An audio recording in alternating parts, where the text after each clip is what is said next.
President Trump has promised vengeance for the deaths of 3 US troops killed in action over the weekend. He didn't say where the service members were killed. In a video posted to Truth Social, Mr. Trump said the nation grieves their deaths, but said they may not be the last.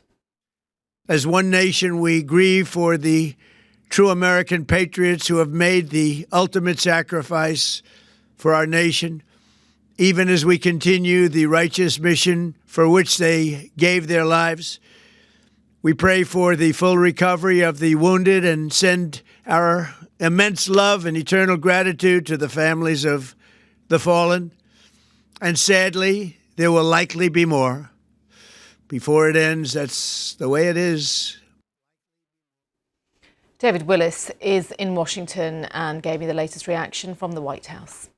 This is going to be a longer and potentially bloodier conflict than perhaps many here had been expecting. Donald Trump, in an interview with the New York Times, said the conflict would take, in his words, 4 weeks, 5 weeks, or as long as it took for America to achieve its objectives. Now, earlier in that video statement that you just played a bit of, Mr. Trump also said that there were thousands of members of the Iranian military and the Republican Guard who were seeking to surrender. He again urged Iranian civilians to take the initiative and use the opportunity to take back what is theirs.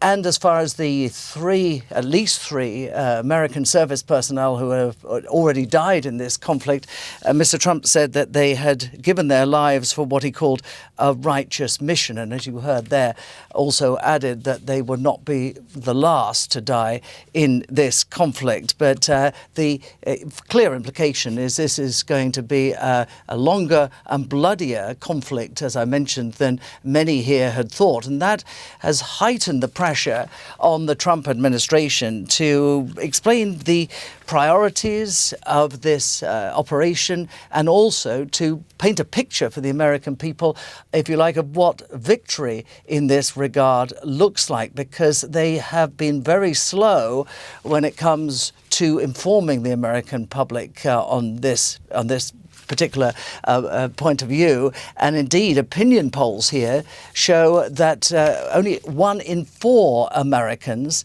support the current mission in Iran. Well, in an attempt to provide some sort of answers, the Defense Secretary, Pete Hegseth, is due to meet with journalists at the Pentagon in a couple of hours' time, and he will be joined over the next few days by the US Secretary of State, Marco Rubio, in briefing members of Congress who, as you mentioned in your introduction there, have yet to approve this military action in Iran.